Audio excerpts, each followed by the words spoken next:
Important current affairs देखते हैं। 28 जून 2025 का आपकी पाठशाला द्वारा। इसका पहला प्रश्न है,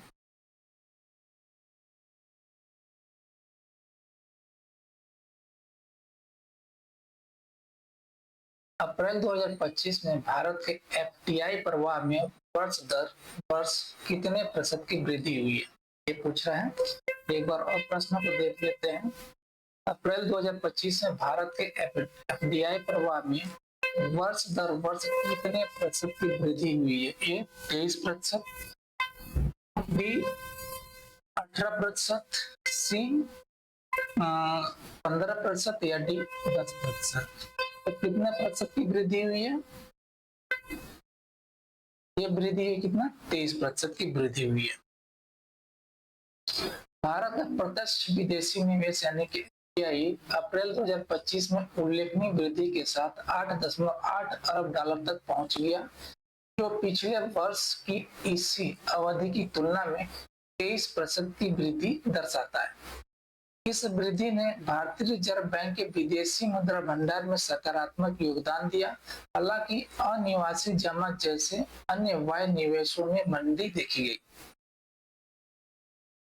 मजबूत एफडीआई और बाह्य वाणिज्यिक उधार द्वारा समर्थित भारत के बाह्य क्षेत्र के लचीलेपन ने विदेशी मुद्रा भंडार को मजबूत करने में महत्वपूर्ण भूमिका निभाई, जो जून में 698.95 अरब डॉलर था।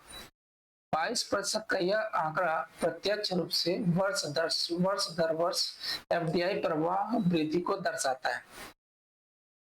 अगला प्रश्न है, जनजाति कल्याण योजनाओं के बेहतर कार्यान्वयन के लिए अधिकारियों को प्रशिक्षित करने हेतु जनजाति मामलों के मंत्रालय द्वारा शुरू किए गए कार्यक्रम का नाम क्या है? ए वन दूत अभियान, बी आदि कर्मयोगी, सी अन्वेषण मिशन या डी सामाजिक सेतु। इस अभियान का नाम है, ठीक है,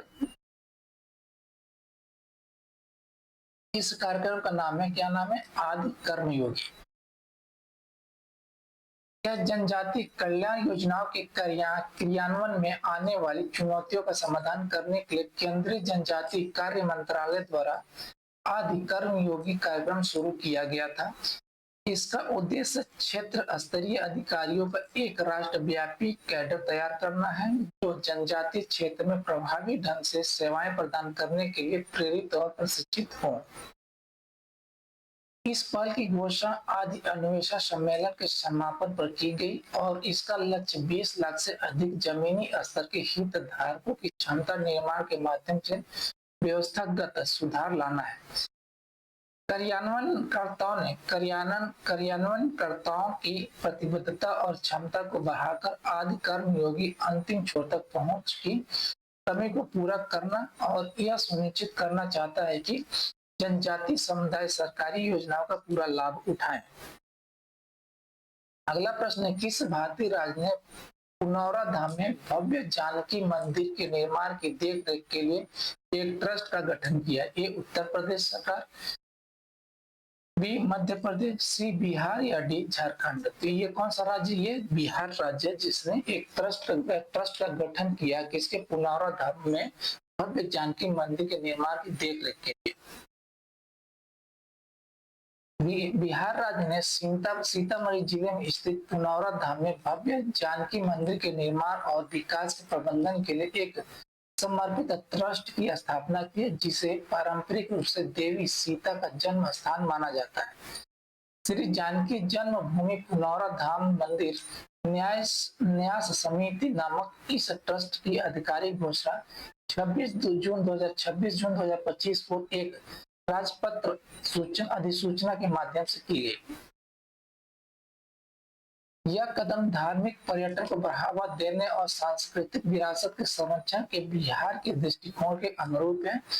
मुख्य सचिव और जिला मजिस्ट्रेट सहित राज्य के उच्च स्तरीय अधिकारियों की भागीदारी में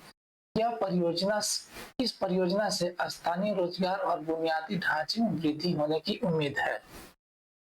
अगला प्रश्न है उजचेस पूज चेस कप मास्टर 2025 जीतने के बाद भारत का शीर्ष रैंक वाला शतरंज खिलाड़ी कौन बन गया? A Arjun Erigaisi, B R Praggnanandhaa Praggnanandhaa, C D Gukesh या डी विदित गुजराती। कौन है ये? है शीर्ष खिलाड़ी, शतरंज खिलाड़ी हैं कौन ये? आर प्रज्ञानंदा। ठीक है। ताशकंद में आयोजित पूज चेस कप मास्टर 2025 में जीत के बाद आर प्रज्ञानंदा भारत के शीर्ष वरीयता प्राप्त शतरंज खिलाड़ी बनकर उभरे।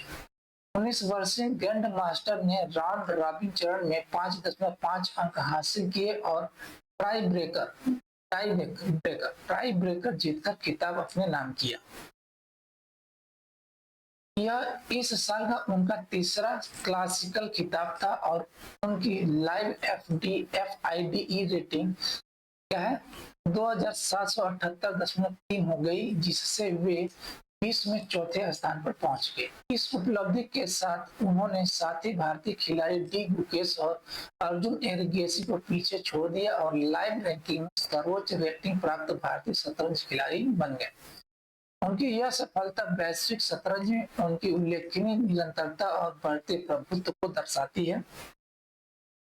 अगला प्रश्न है, अमेरिका स्थित टाइटन्स अंतरिक्ष मिशन किस वर्ष शुरू होने वाला है? ए 2025 में, बी 2027 में, सी 2029 में या डी 2031 में? ये शुरू होने वाला कब? ये 2029 में शुरू होगा। कौन? टाइटन्स अंतरिक्ष मिशन। टाइटन्स अंतरिक्ष मिशन एक अमेरिकी पहल है जिसे वर्ष 2029 में लॉन्च किया जाना है। लगभग 5 घंटे चलने वाले इस मिशन में पृथ्वी की 2 पूर्ण परिक्रमाएं शामिल होंगी, जिससे चालक दल को 2 सूर्योदय और 2 सूर्यास्त देखने का अवसर मिलेगा। यह मिशन लगभग 3 घंटे तक निर्बाध शून्य गुरुत्वाकर्षण का भी वादा करता है, जो वैज्ञानिक अवलोकन और प्रयोग के लिए मूल्यवान परिस्थितियां प्रदान करता है। इस मिशन की कामना नासा के एक अनुभवी अंतरिक्ष यात्री और सेवानिवृत्त अमेरिकी सेना कर्नल विलियम मैकआर्थर जूनियर के हाथों में है, जो इस महत्वपूर्ण अंतरिक्ष उड़ान के लिए अनुभवी नेतृत्व सुनिश्चित करते हैं। वर्ष 2029 महत्वपूर्ण है क्योंकि यह इस महत्वाकांक्षी मिशन के नियोजन क्रियान्वयन का प्रतीक है। अगला प्रश्न है, पिछले दशक में भारत के कॉफी निर्यात में कितने प्रतिशत की वृद्धि हुई है? ए 125% की, बी 80% की, सी 95% की या डी 110% की? तो ये वृद्धि हुई 125% की वृद्धि हुई है। पिछले एक दशक में भारत के कॉफी निर्यात में 125% की उल्लेखनीय वृद्धि हुई है, जो 2014-15 में 80 करोड़ रुपए से बढ़कर 2024-25 में 1.8 अरब डॉलर हो गया है। यह प्रभावशाली वृद्धि भारतीय कॉफी बोर्ड की लक्षित रणनीतियों का परिणाम है, जिनमें डिजिटल परिवर्तन, मूल्यवर्धित उत्पादों का प्रचार और टिकाऊ खेती को समर्थन शामिल है। वित्तीय प्रोत्साहन और मशीनरी सब्सिडी की शुरुआत ने निर्यातकों को और सशक्त बनाया है, जिससे उत्पादन और गुणवत्ता को बढ़ावा देने में मदद मिली है। इसके अतिरिक्त भारत ने अंतर्राष्ट्रीय बाजारों में अपनी उपस्थिति का विस्तार किया है, जिसमें यूरोप, मध्य पूर्व और पूर्वी एशिया प्रमुख गंतव्य बनकर उभरे हैं। यह वृद्धि वैश्विक कॉफी व्यापार में भारत की उभरती भूमिका को रेखांकित करती है।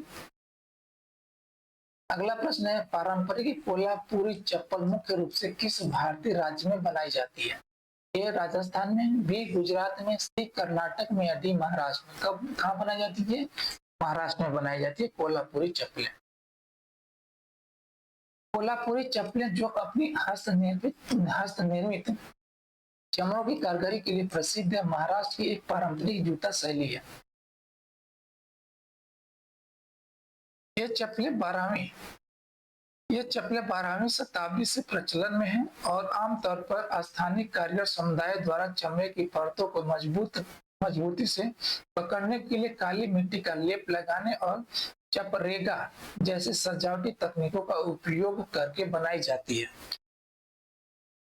2019 में उनके सांस्कृतिक और ऐतिहासिक महत्व को आधिकारिक तौर पर मान्यता मिली जब उन्हें भौगोलिक संकेत यानी कि जीआई टैग का दर्जा मिला, जिससे यह विशिष्ट क्षेत्र और पारंपरिक कारीगरी के साथ उनके जुड़ाव की पुष्टि हुई है। महाराष्ट्र प्रामाणिक कोल्हापुर चप्पलों के निर्माण का प्रमुख केंद्र बना हुआ है।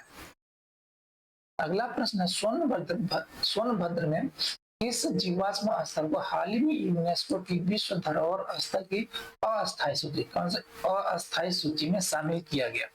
ए Bhimbetka rock shelters, B Salkhan जीवाश्म पार्क, सी धौलावीरा जीवाश्म क्षेत्र, या डी तिरुवेंकाडु जीवाश्म बिस्तर। ठीक है, तो ये कौन सा है? ये है सलखान जीवाश्म पार्क को विश्व धरोहर के यूनेस्को की विश्व धरोहर की अस्थायी सूची में शामिल किया गया है। ये कहाँ पे? सोनभद्र में।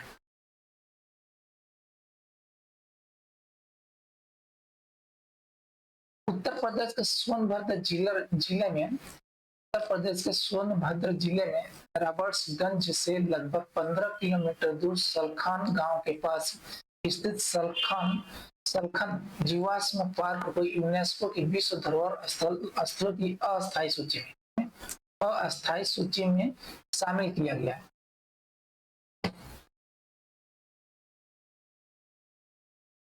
इसे दुनिया के सबसे पुराने जीवाश्म स्थलों में से एक माना गया है।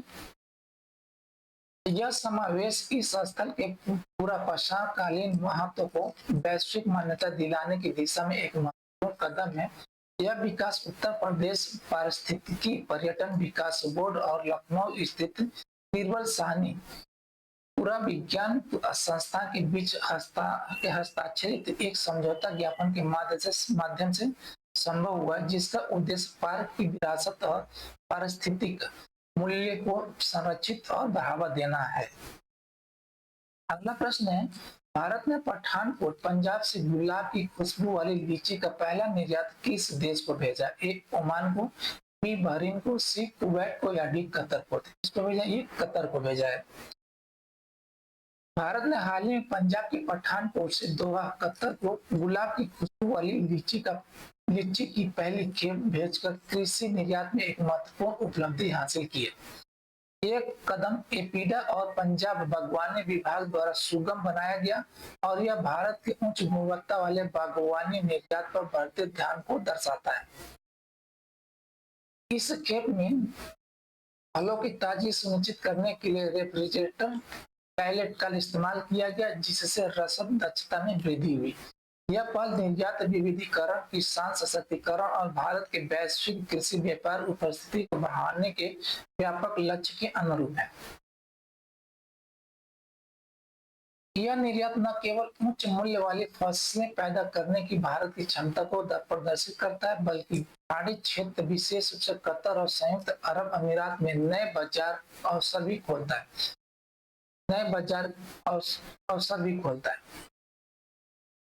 अगला प्रश्न है, जून 2025 तक कौन सा वैश्विक भुगतान प्लेटफॉर्म यूपीआई दैनिक लेन देन की मात्रा को पार करने की राह पर है? A visa, B master card, C PayPal, या डी रुपए? तो कौन सा? ये वीजा है।